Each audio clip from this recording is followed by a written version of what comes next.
저는 그 아이들을 키울 때 그렇게 엄하게 키우지 않았습니다. 그냥 이렇게 음, 방목하듯이 이렇게 풀어놓고 그랬던 것 같아요. 공부를 안 해도 그렇게 왜 공부 안 하냐 막 그렇게 그 채근하지 않았습니다. 뭐 시험을 좀 못 보고 성적이 좀 안 나와도 그렇게 뭐 혼내거나 그러지 않았습니다. 뭐 집에서 버릇없이 군다, 왜 예절이 없냐, 뭐 그런 걸 가지고 또 뭐라고 막 꾸지람을 하거나 별로 안 그랬던 것 같아요. 그냥 이렇게 자 좋게 하고 친절하게 하고 그냥 서로 기분 좋게 하고 그냥 그렇게 했어요.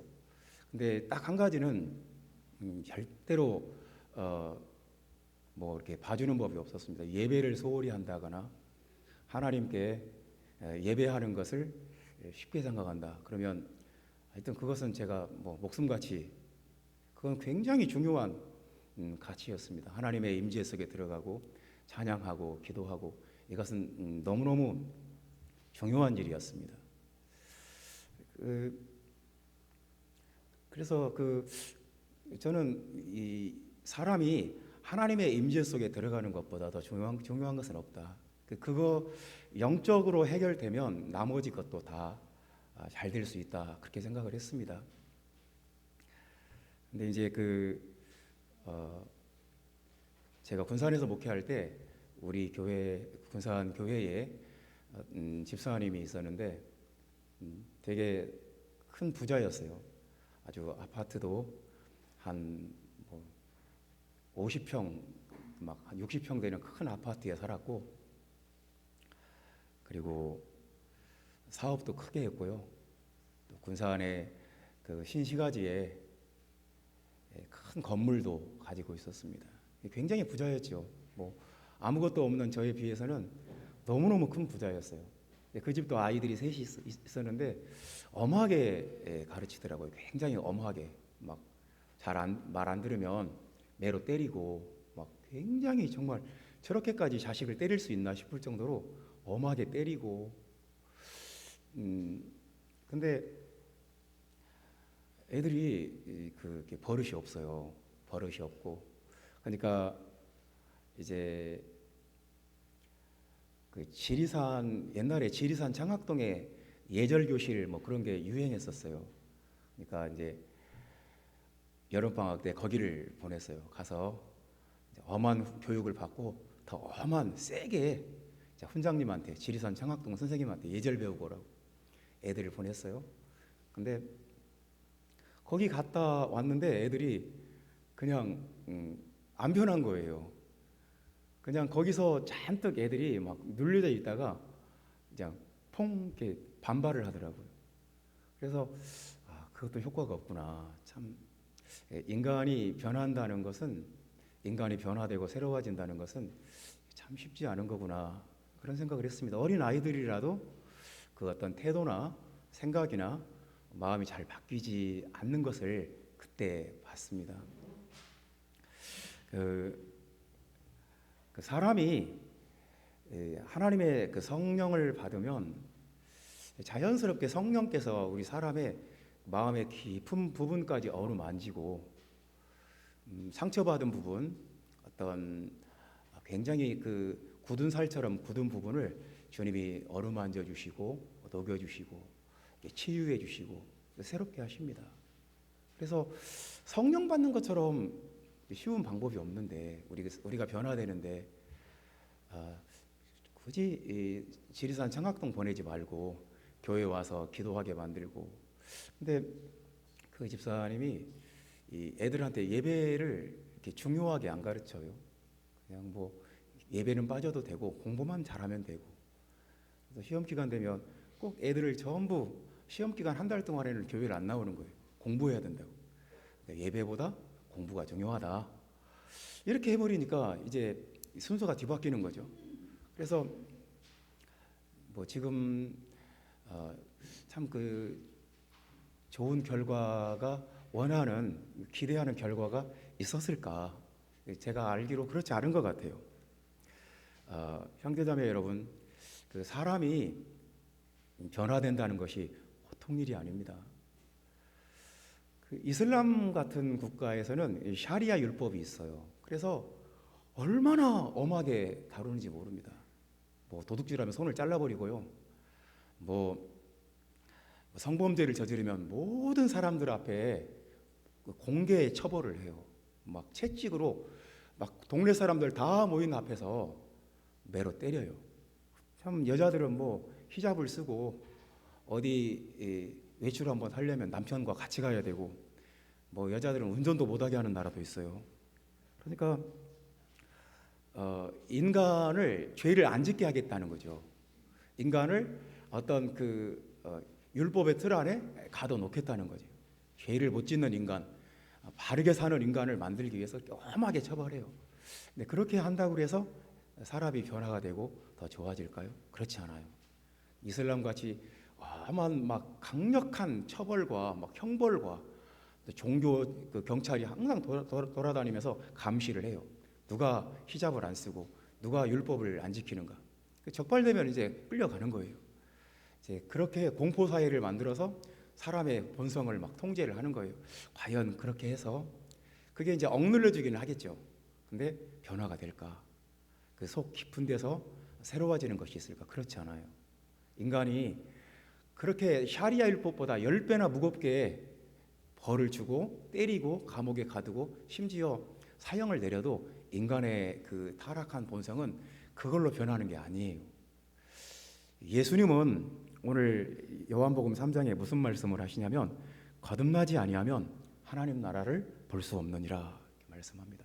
인간은 거듭나야 된다. 그러니까 주님은 뭐 그냥 막 무시무시하게 막 율법으로 막 벌을 주고 막 때리고 막 이렇게 한다고 인간이 변하는 게 아니다. 뭐 엄하게 막 교육을 시킨다고 해서 그것으로 인간이 변하는 것도 아니다. 인간이 하나님 나라를 볼 수 있고 하나님 나라에 들어갈 수 있는 그런 사람으로 변화되는 방법은 물과 성령으로 거듭나는 방법밖에 없다. 이게 주님의 말씀이에요. 그래서 나는 이 말씀이 참 좋아요. 예수님이 인간은 타락한 본성이 있기 때문에 매로 때리고 엄하게 형벌하고 무섭게 다루고 그래야 사람이 된다. 그렇게 말씀했다면 그래야 하나님 나라 들어간다. 그렇게 말했다면 참 슬펐을 것 같아요. 근데 주님이 물과 성령으로 거듭나면 하나님 나라를 들어갈 수 있다. 사람이 변화가 된다는 거예요. 새 사람이 된다는 거예요. 이것은 우리가 우리 자신으로도 확인을 했어요. 내가 물과 성령으로 거듭났을 때 우리가 정말 새로워졌어요. 그래서 물과 성령으로 거듭남은 옛날에 한번 통과 의례가 아니고 계속해서 매일 내 삶 속에서 일어나야 되는 일이에요. 매일 성령으로 거듭나야 돼요. 이렇게 좋은 것이 어디 있습니까? 계속해서 성령으로 변화되고 마음이 새로워지고 그러면 멸망하지 않고 영생을 얻어요. 그리고 17절 말씀에 보면 심판을 받지 않고 구원을 받아요. 그러니까 우리가 모든 육체에게 성령을 부어주신다고 그랬어요. 우리가 성령을 받음으로써 그 엄청난 일들이 벌어져요. 사실 우리가 아무리 교회를 몇십 년 다녀도 성령이 없으면 변화되지 않아요. 그 속에 그 옛사람의 본성이 굉장히 끈질겨요. 절대로 멈추지 않아요. 그래서 성령을 충만히 받으면 성령께서 내가 모르는 것까지 만져요. 내가 모르는 질병까지도 싹 치유를 해버려요. 그래서 마음이 새로워지고 변화가 돼요. 인간이 개선되고 인간이 변화되고 인간이 새로워진다는 것은 주님의 말씀은 born again이에요. 새로 태어나는 수밖에 없어요. 무엇으로 태어나냐? 성령으로 태어나야 된다는 거예요. 물과 성령으로 거듭나는 거, 성령 안에서 태어나는 거 정말 중요합니다. 성령 안에서 마음이 새로워지고 마음이 새로워지면 몸도 새로워져요. 그래서 우리가 이 성령으로 거듭난 사람인지 아닌지가 참 중요합니다. 오늘 본문의 질문은 거듭난 사람인지 아닌지 어떻게 알 수 있는가 하는 문제예요. 그 본문은 이런 걸 막 성령이 없으면 이렇게 된다. 그리고 성령이 있으면 이렇게 된다. 이런 걸 말씀을 해요. 그래서 거듭난 사람은 어떤 사람인가? 성령으로 거듭난 사람은 어떤 사람인가? 이런 질문이 결코 작은 질문이 아니에요. 나 옛날에 성령 받았어. 옛날에 세례도 받고 성령 받았어. 그렇게 할 수 있는, 그렇게 하고 퉁치고 넘어갈 수 있는 그런 작은 문제가 아니에요. 지금 오늘 이 시간에 내가 성령으로 새로워지고 있는가, 그런 문제를 본문이 말씀하고 있습니다. 그래서 성령으로 난 사람은 어떤 사람인가? 이제 6절 말씀 다 같이 읽어봅시다. 육으로 난 것은 육이요 영으로 난 것은 영이니. 이제 육과 영을 비교하고 있는데요. 그러니까 사람이 두 종류의 사람이 있어요. 육적인 사람이 있고 영적인 사람이 있어요. 성령이 없으면 절대로 영적인 사람이 될 수가 없어요. 성령으로 거듭나지 않으면 육적인 사람이 돼요. 지금도 마찬가지예요. 내가 하나님의 성령으로 내 마음이 새로워지지 않으면 육적인 사람이 될 수밖에 없어요. 그건 당연한 거예요. 그런데 어떤 사람이라도 성령으로 새로워지면, 성령으로 이 시간 거듭나고 있으면 영적인 사람이 돼요. 그것이 오늘 본문이 말씀하고 있는 거예요. 우리는 어떤 사람인지, 나는 육에 속해서 육신으로만 살고 있는 사람인가, 아니면 하나님의 성령을 받고 하나님의 성령으로 깨닫고 변화되고 하나님의 성령의 인도하심을 받고 있는 사람인가, 이것이 오늘 이 본문에서 우리에게 하는 말씀이에요. 육으로 난 사람은 육신밖에 없어요. 우리가 어머니 뱃속에서 태어날 때 육신으로 태어나요. 근데 그것으로 충분하지 않아요. 성령으로 한 번 더 태어나야 돼요. 그러면 영적인 사람이 된다는 거예요. 형제자매 여러분, 성령 받고 영적인 사람이 되기를 바랍니다. 우리 모두 성령의 공동체예요. 육신의 사람이었지만 성령 받고 성령으로 새로워지는 교회 공동체가 되자고 이 자리에 모인 사람들이에요. 그러니까 육신의 사람과 영의 사람은 원리가 달라요. 그러니까 원리가 다르다는 말은, 예를 들어서 자동차가 있습니다. 어떤 자동차는 석유를 엔진에서 태워요. 태워서 석유에서 나오는 그 열 에너지를 운동 에너지로 바꿔서 자동차가 굴러가는 거예요. 그런데 요즘 새로 나온 전기차는 전혀 원리가 달라요. 석유가 한 방울도 들어가지 않아요. 전기를 배터리에 넣어놨다가 그 전기로 모터를 움직여요. 그래서 모터가 돌아감으로써 자동차가 굴러가요. 그러니까 똑같은 자동차지만 작동 원리가 전혀 달라요. 자, 우리 사람도, 육에 속한 사람은 육신의 힘으로 살아요. 육신의 혈기와 육신의 생각과 어떤 육신의 욕망과 육신의 어떤 본냄과 어떤 그 육신의 힘으로 살아요. 그런데 영에 속한 사람은 작동 원리가 달라요. 성령으로 살아요. 하나님의 성령의 감동으로, 성령의 인도하심으로, 성령이 주시는 그 에너지로 사는 방법이 전혀 달라요. 작동 원리가 전혀 달라요. 육신은 우리를 구원할 수가 없어요. 우리가 아무리 우리 육신으로, 내 육신의 노력으로 아무리 노력해도 육신으로는 구원받을 수 없어요. 예수님이 마음에는 원이로되 육신이 약하도다, 마태복음 26장 41절에 그렇게 말씀했습니다. 우리 육신은 우리가 변화되고 새로워지고 하나님의 뜻을 구하고 하나님의 은혜를 받고 구원받는데, 영생을 얻는데 아무 도움이 되지 않아요. 쓸모가 없어요. 힘이 없어요. 육신 가지고는 영생에 도달할 수가 없어요.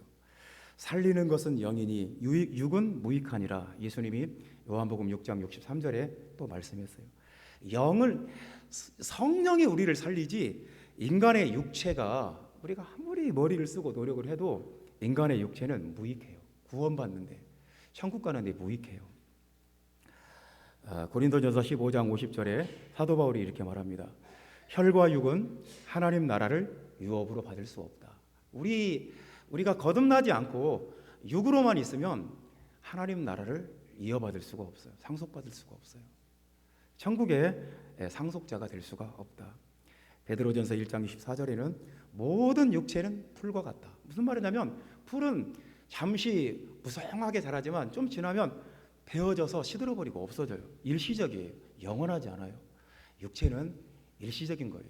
내가 육체적으로 아무리 잘하고 크게 성공을 하고 굉장한 사람이 되었다 하더라도 육은 일시적이에요. 그때뿐이에요. 지나고 나면 시들고 사라져요.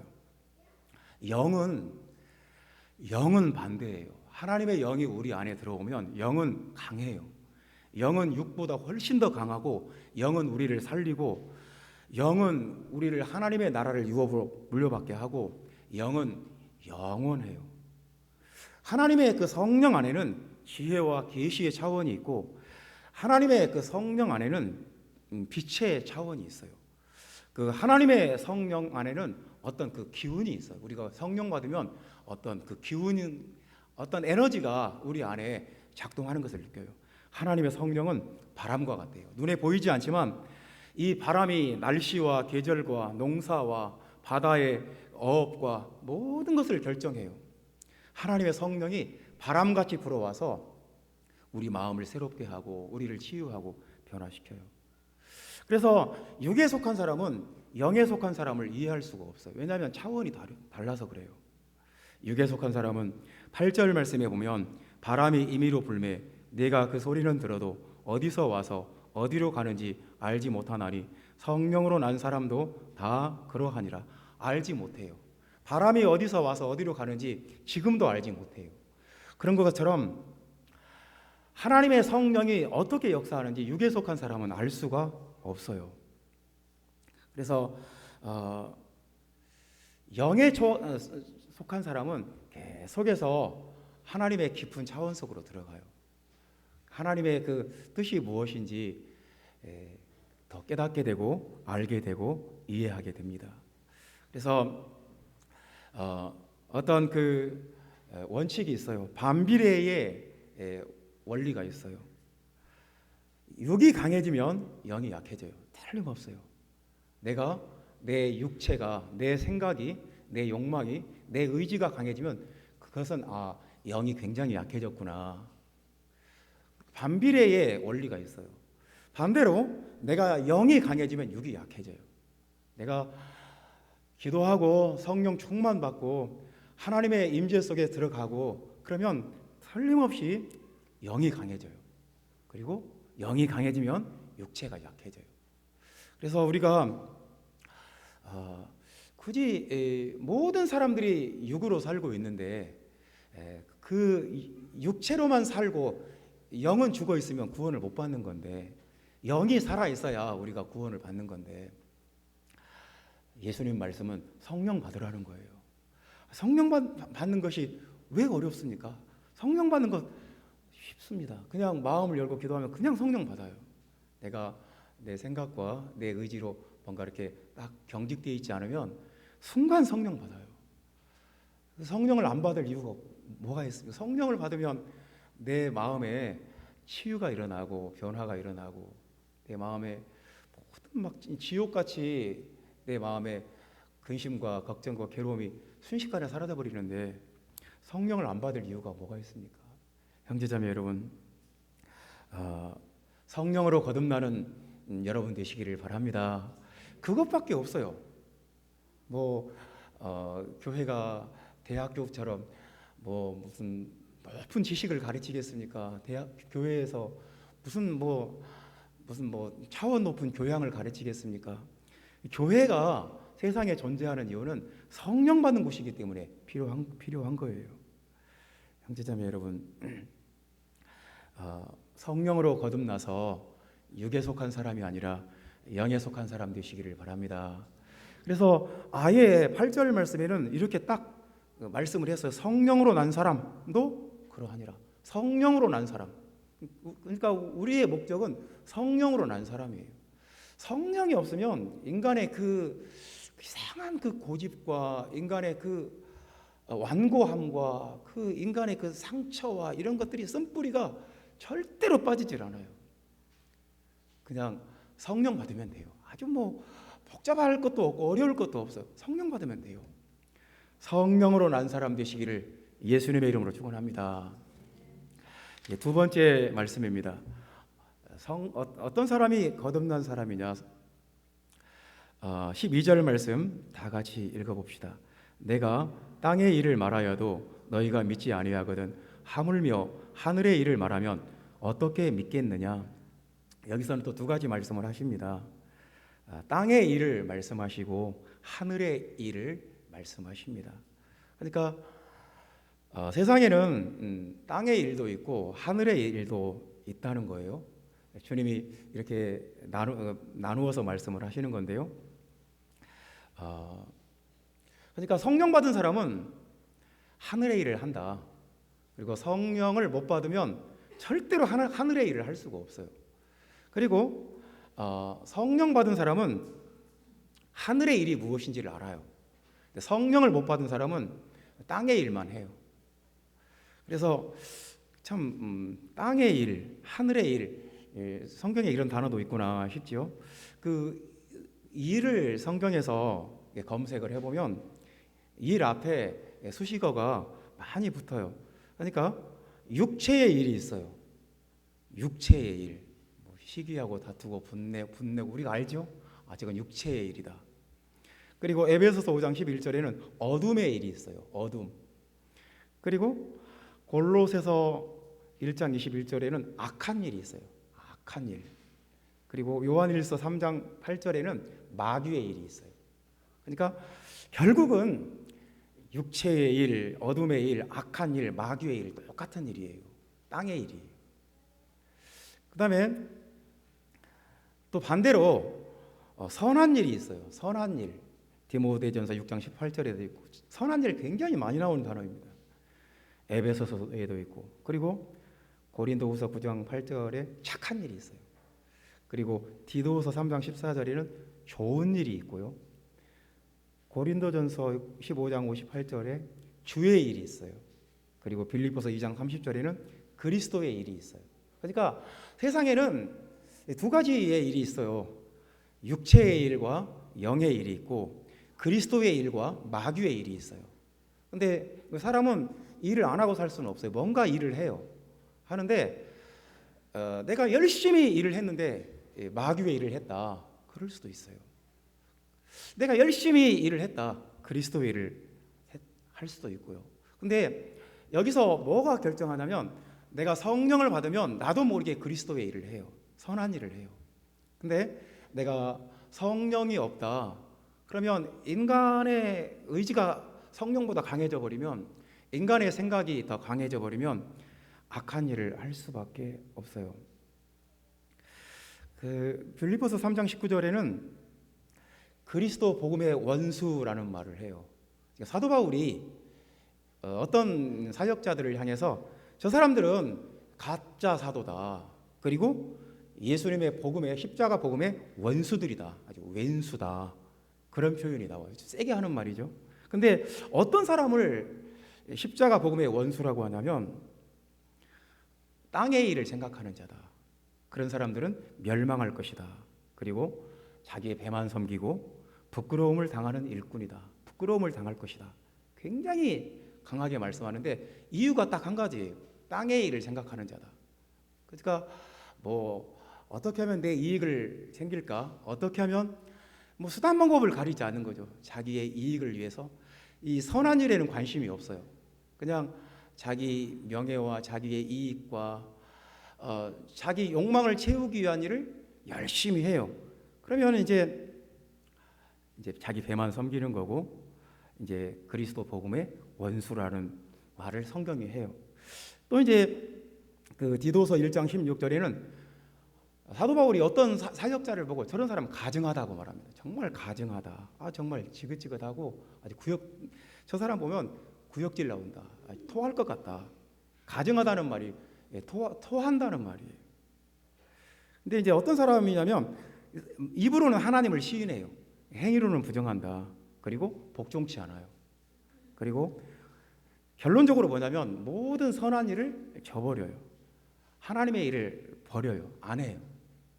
뭐 기도하자고 해도 안 하고 예배 이 뭐 하나님의 일을 안 해요. 저버려요. 그냥 거절해요. 그냥 아니, 나는 이런 일 하기 싫다. 굳이 하나님의 일을 저버린다. 이런 사람 보고 사도 바울은 가증한 자요 그렇게 말합니다. 그러니까 하나님의 그 일을 하는 사람은 참 좋은 일꾼이 돼요. 근데 하나님의 일을 안 해요. 주의 일을, 그리스도의 일을, 그리고 육신의 일만 하고 어둠의 일, 마귀의 일만 한다. 그러면 얼마나 위험한 사람입니까? 그래서 성령으로 거듭나게 되면 선한 일을 하게 된다 하는 말씀이에요. 디모데전서 3장 1절에는 선한 일을 사모한대요. 성령을 받으면 선한 일을 사모하는 마음이 생긴대요. 나 정말 하나님이 기뻐하시는 일을 해야지. 교회를 유익하게 하고 교회 잘 되게 하고 교회 부흥케 하는, 교회를 성장하게 하는 일을 해야지. 그런 사모하는 마음이 생기는데 성령을 받으면 그렇게 된대요. 그리고 디모데전서 2장 21절에는 성령을 충만히 받으면 모든 선한 일에 예비함이 된대요. 하나님이 준비를 시킨대요. 성령이 그 사람 마음속에서 선한 일을 할 수 있도록 준비를 시킨대요. 그리고 디도서 3장 8절에는 성령을 충만히 받으면 굉장히 조심하면서 선한 일에 힘쓴대요. 그러니까 이건 뭐 명백해요. 성령을 받으면 하나님의 일을 사모하게 되고 준비가 되고 또 귀하게 쓰임을 받고 또 하나님의 일에 열심을 내게 돼요. 근데 성령이 없으면 그 반대예요. 성령이 없으면 그 성령의 에너지가 없기 때문에 마귀가 시키는 대로, 마귀가 시키는 일을 안 할 수가 없어요. 참 얼마나 이게 불행한 일입니까? 여러분, 하늘의 일이 있고 땅의 일이 있어요. 성령을 받으면 하늘의 일을 해요. 성령이 없으면 땅의 일을 해요. 땅의 일은 귀신의 일이고 육신의 일이고 마귀의 일이고, 그래서 자기가 무슨 일을 하고 있는지 자기도 몰라요.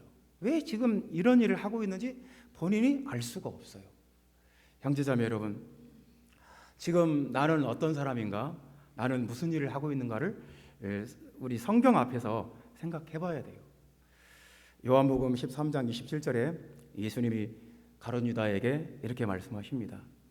네 하는 일을 속히 하라. 예수님이 하시는 일이 있고 가룟 유다가 하는 일이 있어요. 근데 예수님이 말리지 않아요. 네 하는 일을 속히 해라. 어서 해라. 그러니까 사람은 그 사람마다 자기의 일이 있어요. 자기가 하는 일이 있어요. 내가 하늘의 일을 하고 있을 수도 있고 땅의 일을 하고 있을 수도 있어요. 주님이 말리지 않아요. 네 하는 일을 속히 해라. 어떤 일을 했든지 그 일의 그 결과는 자기가 받는 거예요. 계시록 22장 12절에 보라, 내가 속히 오리니 내가 줄 상이 있어 각 사람에게 그가 일한 대로 주리라. 우리가 하늘의 일을 했으면 하늘의 상을 받을 것이고 땅의 일을 했으면 땅의 상을 받을 거예요. 형제자매 여러분, 성령으로 거듭나야 됩니다. 성령으로 난 사람이 되어야 합니다. 그래야 하늘의 일을 할 수 있어요.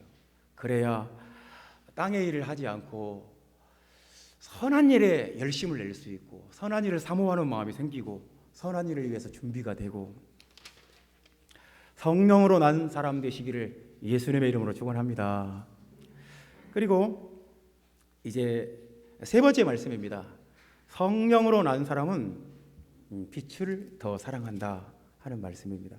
19절 말씀. 그 정죄는 이것이니 곧 빛이 세상에 왔으되 사람들이 자기 행위가 악함으로 빛보다 어두움을 더 사랑한 것이니라. 이제 육과 영을 대조했고 그리고 땅과 하늘을 대조했다면 여기서는 빛과 어두움을 나누어서 대조해서 설명하고 있습니다. 그래서 빛보다 어두움을 사랑하는 사람이 있고 어두움보다 빛을 사랑하는 사람도 있고, 성경에서 빛은 예수님이고 어두움은 마귀예요. 영적인, 그러니까 빛이나 어두움은 물리적인 현상을 말하는 게 아니라 영적인 현상을 말하는 거예요. 그래서 어두움을 좋아하는 사람이 있어요. 그럴 수 있어요. 이상하죠? 왜 어두움을 좋아하는지 모르겠어요. 마귀를 더 좋아하고 귀신의 말을 더 잘 듣고. 근데 빛을 더 좋아하는 사람도 있어요. 하나님을 더 좋아하고 더 하나님 말씀을 더 좋아하고. 그러니까 우리는 무엇인가가 끌려요. 이상해요. 무엇인가 끌리는데, 그리고 끌리는 것을 좋아하고 선택하고 그것을 유지해요. 붙잡아요. 예수님에게 끌리는 사람도 있고, 예수님에게 끌리고 예수님을 좋아하는 사람도 있고, 예수님은 싫고 예수님은 불편하고 귀신을 자꾸 불러들이는 사람도 있어요. 자신의 선택이에요. 그 결과는 현저하게 달라요.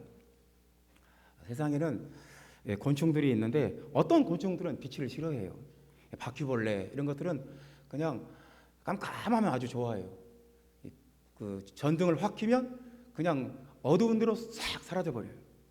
지렁이 같은 거, 땅 속에서 깜깜한 땅 속을 좋아해요. 빛을 좋아하지 않아요. 사람도 그런 사람들이 있는 것 같아요. 그러니까 우리는 어떤 사람들이냐면 어둠에서 빛으로 나온 사람들이에요. 사단의 권세에서 하나님께로 돌아온 사람들이에요.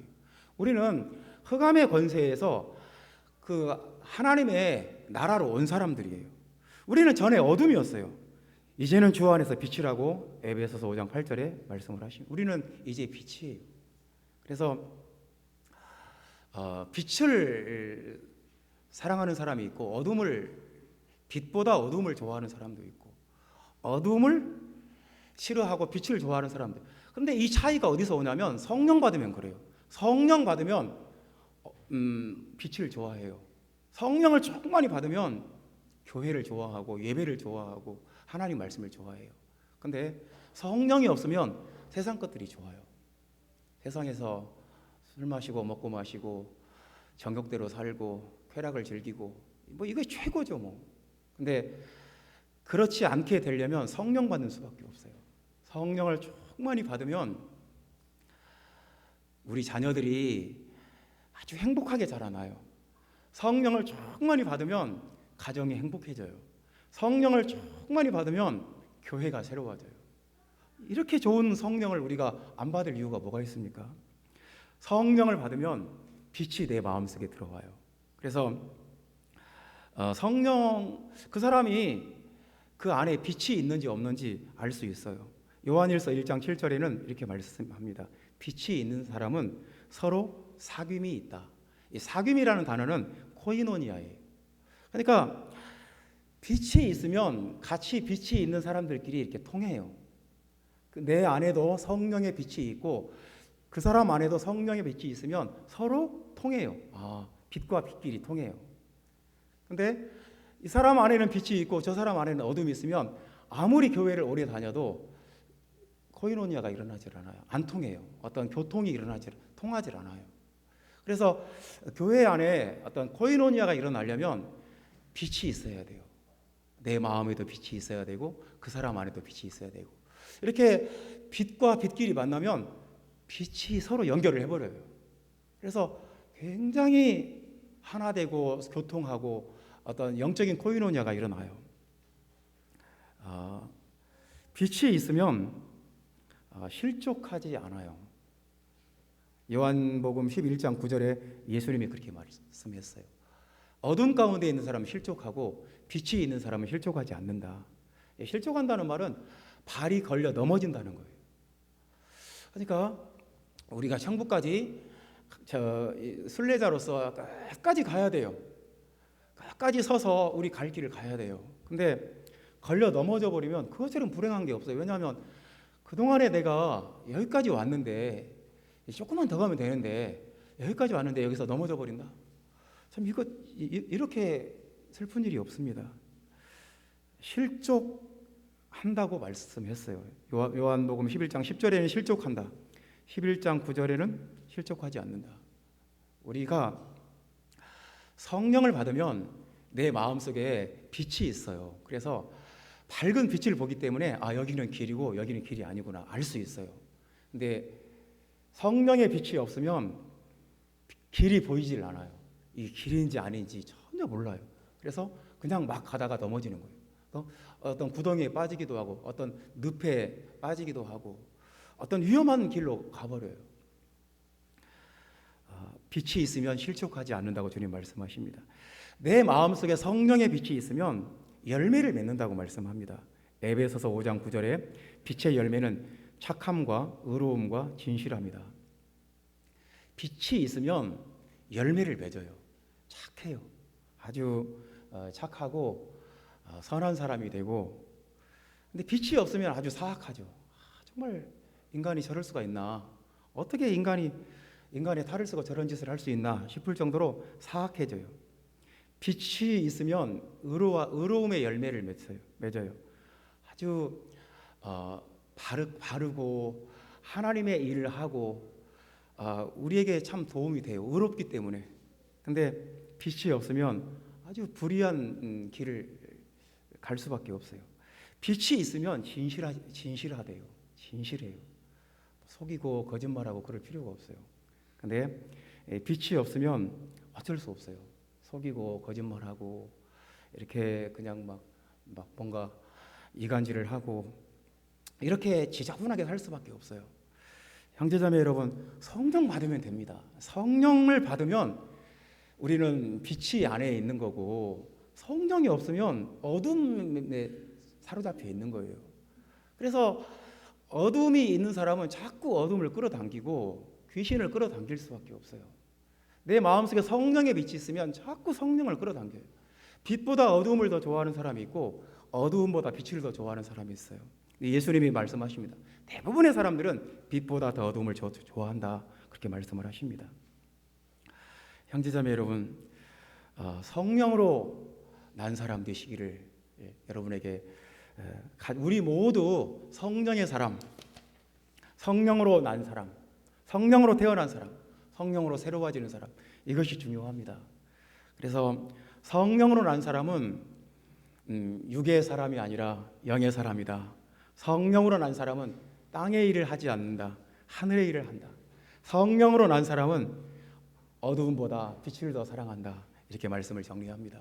형제자매 여러분, 성령으로 난 사람, 성령에 충만한 사람, 성령의 인도함을 받는 사람, 그런 아름다운 교회가 되기를 예수님의 이름으로 축원합니다.